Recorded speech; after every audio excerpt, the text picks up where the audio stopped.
My parents let me starve while feeding my brother steak. Now they work in my kitchen for minimum wage. The sizzle of marbled steak hitting a hot cast iron pan is more than a sound. It's a memory detonating in real time.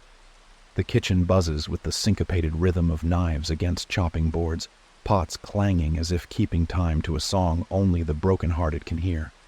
I move through the narrow aisles like a phantom wearing a chef's coat, focused, composed, untouchable. My name is stitched in gold above my chest pocket, executive chef and owner.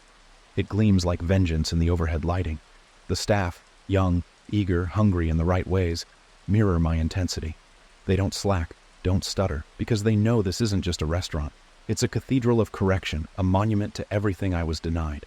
And in the back, near the dish pit where the steam clings to the walls like ghost sweat, my parents scrub pans with red, raw hands, their posture slumped from more than fatigue. My father wears a look that borders on disbelief every time his arthritic fingers reach into a sink full of grease-laced water. My mother's lips are a thin line, her face sagging under years that have caught up too fast. Both of them are clad in company-issued uniforms, gray, no name tags. Their titles are gone. No mom, no dad. Here, they're line-level workers reporting to shift supervisors young enough to be their grandchildren. The hierarchy is unshakable, and they sit squarely at the bottom. I pass them without a word most nights, but not without notice. My silence is surgical. It slices, cleaner than any knife. They flinch when I walk by like the air grows heavier with my presence, and maybe it does. Maybe the atoms themselves remember everything.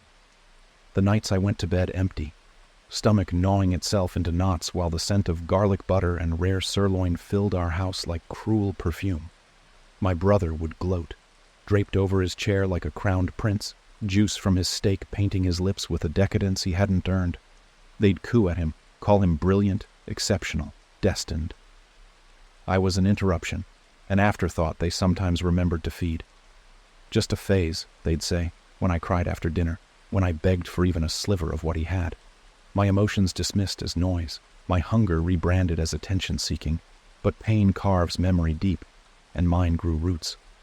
I left home on a Tuesday, no dramatic exit, no farewell speeches, just a silent withdrawal, like a ghost slipping through the cracks. I slept in my car behind a 24-hour gym, showered when I could, ate whatever I could afford, expired noodles, half-eaten sandwiches from trash bins outside cafes, too trendy to finish their meals.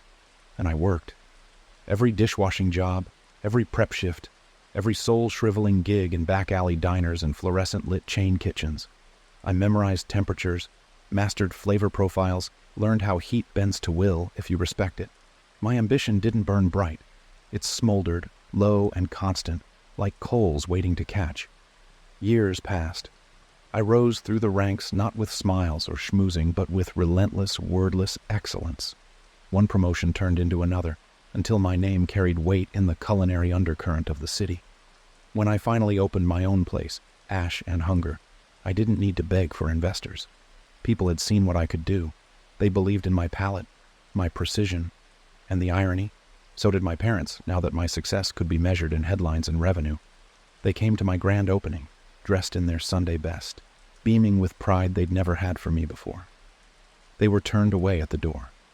2 weeks later, they applied for kitchen positions under false names. I recognized their handwriting before I saw their faces. And I hired them anyway. Minimum wage, no nepotism, no legacy perks. Just names on a schedule and tasks to complete. My mother cried on the first day. My father tried to talk his way out of mopping the walk-in fridge. Neither succeeded. Now they toil. Not as penance, not because I need the labor. I have sous chefs, sommeliers, pastry artists with Michelin stars on their resumes. I keep my parents in the kitchen because the irony tastes better when slow roasted. I watch them from behind the pass, as they shuffle trays and wash silverware, as they sweat under the same fluorescent lights I once cursed under. And they watch me too, through the heat haze, through the glass of the swinging doors, as I plate filet mignon for children who come in with hand-me-down shoes and shy eyes. Kids who remind me of the me they pretended not to see. My brother? He sends texts sometimes, usually around holidays or birthdays. He still lives with them, still expects the world to hand him things on silver platters, even now that the silver has tarnished and the world's grown tired of carrying him. I ignore him. He's not part of this story anymore. He had stake when it mattered. Tonight, a little girl named Amira eats at table 4. She's thin, but not by choice. I can see it in her hands, the way they tremble slightly when she lifts her fork. Her mother watches her eat like someone watching rain after a decade of drought. I personally plate Amira's dinner: Wagyu ribeye, bone marrow butter, roasted heirloom carrots glazed with miso and maple. When I bring it to her, she blinks up at me with something like disbelief, as if the idea of being seen is new. I don't say much. I just nod. Her smile is small, but it holds galaxies. My parents see the whole thing through the pass. My mother's hands pause on a pan. My father lowers his eyes. They say they've changed. They whisper apologies when they think no one hears. They ask, in brittle voices, for reconciliation. But hunger doesn't forget. Hunger keeps score in the dark. Hunger remembers the nights I watched them feast and learned by absence what I was worth to them. It taught me that forgiveness isn't always on the menu. And now they work beneath the boy they chose to starve. Every scrape of the dish, every pan they degrease, is a reminder served daily, with no dessert. The kitchen stays hot. The orders keep coming, and I am still hungry. The morning begins long before the sun rises. The kitchen wakes in darkness, lit only by the humming buzz of fluorescent overheads that flicker like the half-formed thoughts of someone too tired to dream. I stand at the prep station with my fingers wrapped around a peeled yuzu, slicing it into perfect segments with the reverence of a surgeon making his first incision. Its scent, bright, acidic, complicated, cuts through the sterile cold of the tiled room. There's something cleansing about it, but nothing ever really gets clean. Not entirely.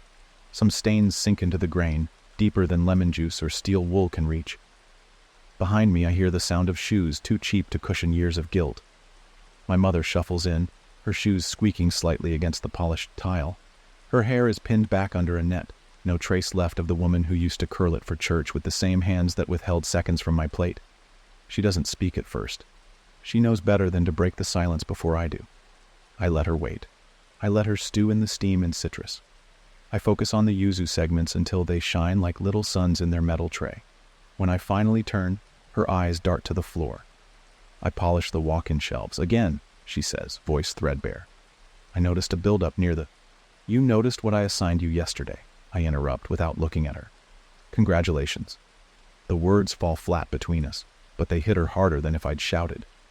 She nods silently and walks toward the back, her arms already trembling under the weight of whatever comes next. I don't watch her go. I return to the next station. 12 duck breasts wait to be scored and marinated. Each one demands my attention, and I give it without reserve. I don't need to look at her to remember the sound of her laughter in another kitchen, laughing at my expense, chuckling about how I needed to learn my place when I asked for seconds. She used to tell people I was dramatic, that I had a flair for the emotional. Funny how much I've done with just that. By 7, the kitchen is filled with bodies. My brigade moves like clockwork, a symphony of precise motions, no wasted gestures, no slack in the line. Everyone here knows what excellence costs and they're willing to pay it. I only hire people who understand hunger, not just the kind in the belly, but the kind that eats at you in your sleep. Most of my staff have stories that would make a nun cry. I don't ask them to share, but sometimes it leaks out in the quiet spaces, over late-night breakdowns, early morning prep, or in the dead zones between lunch and dinner rush. We understand each other without needing the details. My father lumbers in a bit after my mother, as always. Never punctual, never apologetic, but slower now.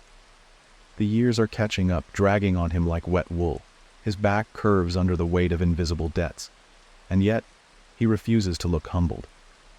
There's a kind of pride that won't die, even when strangled.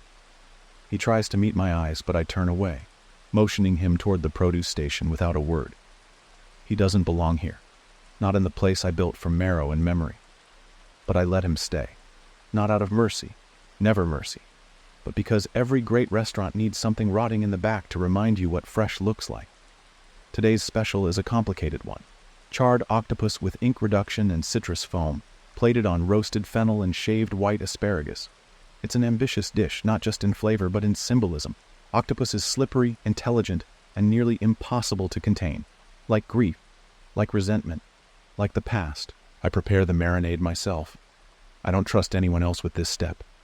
The tentacles glisten under the lights, muscular and curling, and I remember being 9 years old poking at a cold fish stick on my chipped plate while my brother tore into a porterhouse like he'd earned it.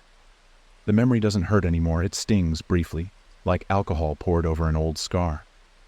The wound's closed, but the skin still remembers. A waitress brushes past me with a slip of paper.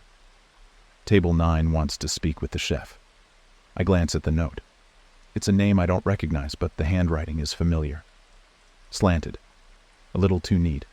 A little too practiced. My stomach tightens, but I nod. I wash my hands, remove my apron, and step out into the front of house, where light falls warm and soft across deep mahogany tables and handmade ceramic plates. The dining room is a world apart from the kitchen. It's where transformation happens, where pain turns to presentation. Table 9 sits by the window.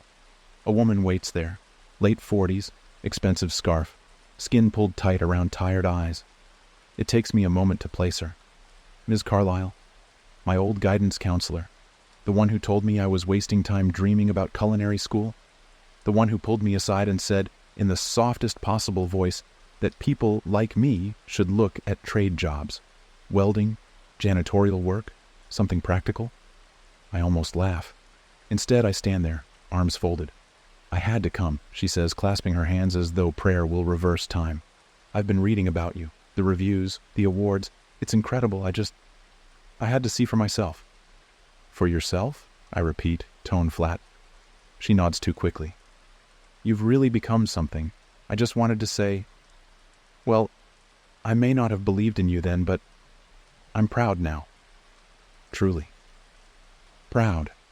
The word slithers from her mouth like something half alive. She smiles like she expects the moment to be redemptive. I let the silence stretch, long enough to be uncomfortable, long enough for her to squirm. Would you like to try the octopus? I ask. She blinks. Oh, I'm not sure I like seafood. I raise an eyebrow. Then you won't like anything on the menu. I walk away without waiting for her response. Back through the double doors, back into the heat and the noise and the honesty of the kitchen, where the knives don't lie and the food never promises what it can't deliver. My mother is on her knees near the mop sink, scrubbing grout with a toothbrush. My father peels root vegetables with a look that belongs more to a convict than a man. They're not sorry, not really. They're just hoping time will wear me down, soften me. But they don't know how long hunger lasts. There's a saying among chefs, you season with your soul, and mine's been marinating for years in the brine of betrayal and neglect. Every dish I serve is a story. Every bite is a page, and I'm not done writing. Not yet. Rain hits the windows in fat, deliberate drops, the kind that seem to mark time like a metronome. Outside, the streets of the city blur under its weight, headlights stretching into liquid streaks, pedestrians ducking under umbrellas like ghosts in exile. Inside ash and hunger, the dining room glows golden, every table occupied, the quiet clink of cutlery and low murmurs of conversation painting a portrait of elegant contentment. The restaurant breathes like a living thing, warm and steady. It is the kind of night where everything seems to slow down before it unravels. I stand at the pass, my posture impeccable, coat crisp and hands calm despite the storm both outside and in. The kitchen runs like a symphony behind me, each station a precise instrument in the orchestra of fire and flavor. But tonight, something pulls at the corners of the atmosphere, an invisible tension stretched tight beneath the shine. Not chaos, not conflict, closure. My mother works the drying rack, hands red with heat, wrists wrapped in damp towels she uses to shield herself from the worst of the steam. Her movements have grown precise, efficient. She no longer flinches under the weight of the work, but neither does she rise above it.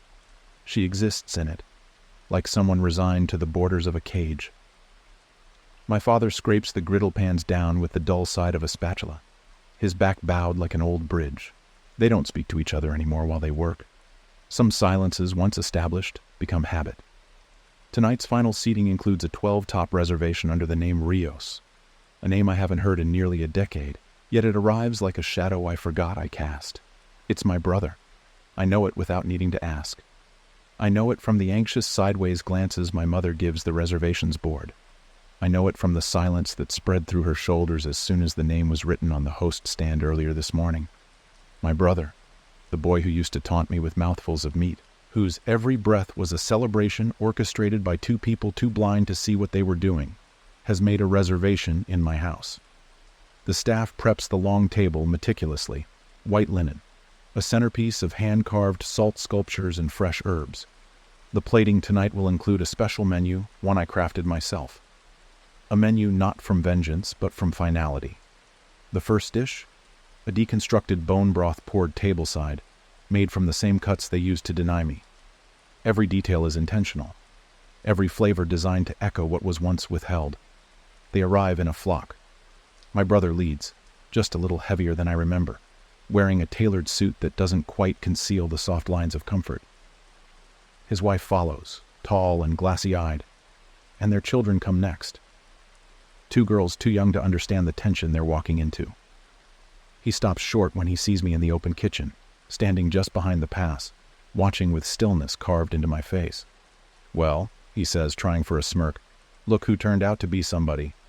The table laughs politely. He's always been a performer. I don't respond. I don't need to. I lift my hand in a subtle signal to the staff, and the first course begins. One by one, dishes arrive, delicate and exquisite. Aged duck confit with bitter greens, wagyu tartare with quail egg, charred leeks swimming in a reduction so rich it makes you forget your name. The table eats, they marvel, they praise the chef, and my brother glances over more than once, as if unsure whether I've created something beautiful or dangerous. Course after course, memory after memory, each plate is a story I could never tell out loud, and I watch as he chews each one, digesting pieces of a past he never tasted. For the first time, he seems unsure. Not because he's been insulted or mistreated. No, this is not a dinner for revenge. This is a farewell banquet for ghosts, a burial wrapped in linen napkins and cutlery too sharp to be ignored.